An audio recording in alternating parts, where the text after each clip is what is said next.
আজ বাংলা পক্ষ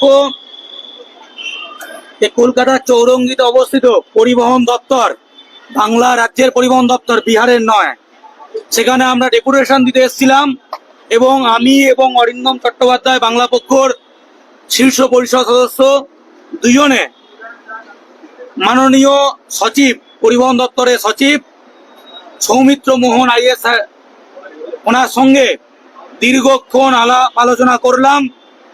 এই যে একটা কোম্পানির সঙ্গে যৌথ উদ্যোগে পশ্চিমবঙ্গ সরকারের পরিবহন দপ্তর যে অ্যাপগুলো আনছে, তাতে বাঙালিকে পারমিট দিতে হবে এবং বাঙালি সব ভূমিভূত দিতে হবে, একদম বিহার ইউপির লোকজনকে দেওয়া যাবে না।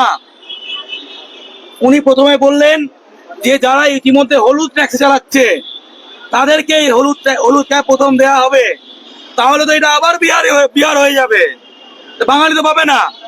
আমরা বললাম যারা বাংলার ভূমিপুত্র, বাংলার ভোটার, ওই সিএবির মতো আধার কার্ডের ঠিকানা চেঞ্জ করে দিয়ে এখানকার লোকাল হয়ে গেছে নয়, এখানকার ডোমিসাইল সার্টিফিকেট তুলে নিয়ে বিএসএফ সিআরপিএফ এর চাকরি পেয়ে যাচ্ছে, ওরকম স্থানীয় নয়, বাংলার স্থানীয় হতে হবে। এবং আমরা দেখেছি গতিধারা প্রকল্পে যেভাবে ড্রাইভাররা বাংলা বলতে বললে हिंदी में बोलिए, बांग्ला बोलना है तो बांग्लादेश चली जाओ, ये हिंदुस्तान है, हिंदी में बोलना पड़ेगा, এইসব বলে। মহারাষ্ট্র যেমন নিয়ম করেছে, মহারাষ্ট্রে ক্যাব বা ট্যাক্সি চালাতে গেলে মারাঠি আগে টেস্ট দিয়ে নিতে হবে, বাংলাতেও তেমনি বাংলা টেস্ট দিতে হবে। যাদের মুখে এই শব্দ বেরোবে বাংলা নেই आता है तो बांग्ला में टैक्सी क्यों चलाता है, সোজা কথা, নিজের রাজ্যে চালাও, কেউ তোমাকে বাংলা বলতে বলবে না, হিন্দি ভোজপুরি যা ইচ্ছা বলো, মুখে একটা জায়গায় দুটো উটকে ঢুকিয়ে নাও, কোনো সমস্যা নেই, আমরা অন্যের ওপর চাপিয়ে দিই না। যখন বাংলায় চালাচ্ছ, যখন কলকাতায় ট্যাক্সি চালাচ্ছ, তখন তোমাকে বাংলা জানতে হবে।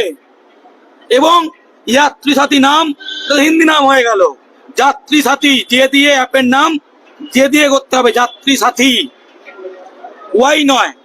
এবং উনি সমস্ত বিষয়ে সহমত হলেন এবং বললেন যে সবকিছু আমার হাতে নেই, প্রশাসনের উচ্চ দপ্তরে আরো মাননীয় মুখ্যমন্ত্রী দপ্তরে জমা দিতে এবং ওনাকে সমস্ত রাজ্যের নিয়ম কানুন সহ ওনাকে অ্যানেক্সার করে দিতে, উনি সেগুলো নিয়ে কাজ করবেন।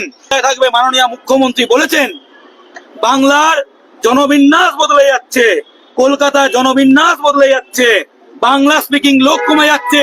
যদি আমরা বাইরের রাজ্যের লোককে পারমিট আরো বেশি দিই তাহলে আরো বাঙালি কমবে, আরো বাইরের রাজ্যের লোকজন বাড়বে।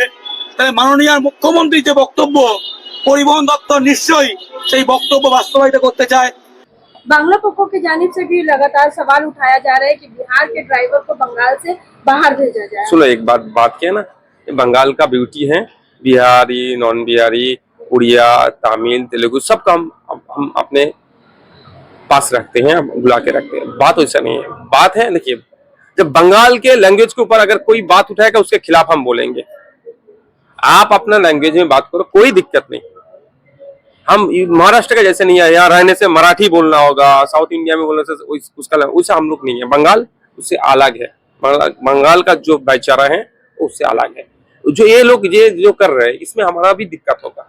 अगर आप बोलेंगे बिहार का आदमी बिहार में चले जाओ, बिहार में हमारा जो 3-4 लाख आदमी है, अगर वहां से बिहार भगा, वो लोग भी भगाएगा तो हमारा क्या होगा, बंगाल में डिस्टर्ब नहीं होगा। अब बोल रहा है कि उड़िया का आदमी यहाँ से चला जाए, उड़ीसा में हमारा 30,000 आदमी है, उड़ीसा से 3 लाख आदमी इधर बंगाल में काम करे, ऐसा नहीं होना चाहिए। ये हिंदुस्तान है, हर जगह में हर आदमी जाके काम करे, लेकिन बात है कि वहाँ का जो तहजीब है, वहाँ का जो लोकल कल्चर है, रिस्पेक्ट देना होगा।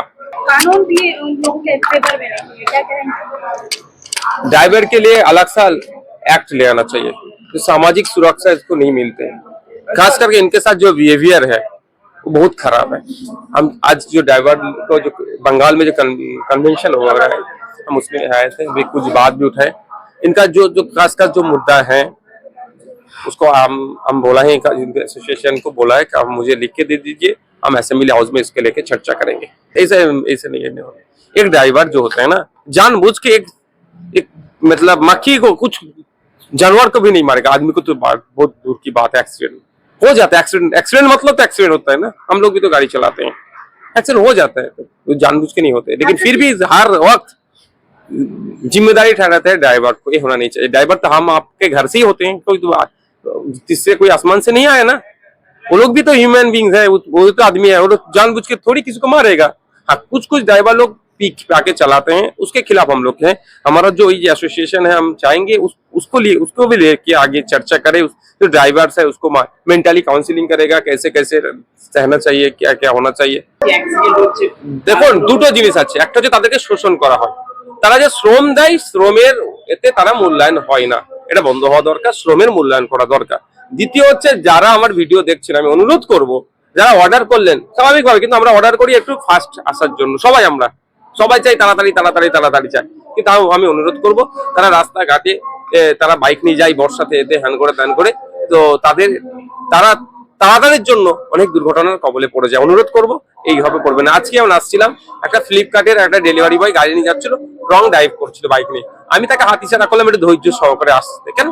সে তো আমার পরিবারের একজন, আমার বাইরে তো সে কেউ নয়, ওর যদি ক্ষতিগ্রস্ত হয় আমার পরিবার ক্ষতিগ্রস্ত হবে, আমরা মনে করি আমার পরিবারের বাইরে কেউ নয়। তাই অনুরোধ যারা এই যে সুইগি জোম্যাটো বা এই ধরনের যেগুলো আছে, অনুরোধ করবো এটা যে আপনারা যারা যা অর্ডার করবেন তারা সেই ক্ষেত্রে একটু তাদেরকে সময় দেবেন, নিশ্চিতভাবে যথাসময়ে আপনার খাবারটা আপনার পৌঁছাবে, কিন্তু বেশি যদি তাদেরকে মানসিক চাপ দেওয়া হয় সে কিন্তু অ্যাক্সিডেন্ট হতে পারে, দুর্ঘটনা ঘটতে পারে, ফলে আমাদেরই ভাইকে আমরা একটা ক্ষতিগ্রস্ত হতে পারে। दादा संगठन काज केमनी करছে फैसल खान? देखो ना, अभी तो आज ही हम आए हैं, हमारा जो सीनियर लीडर्स है वो लोग देखेगा क्या कर रहा है, आने वाला दिन में देखा जाएगा। ड्राइवर के साथ आपका कितना सपोर्ट रहा है? हम खुद ड्राइवर है, हम तो गाड़ी चलाते हैं, तो सपोर्ट क्यों नहीं रहेगा।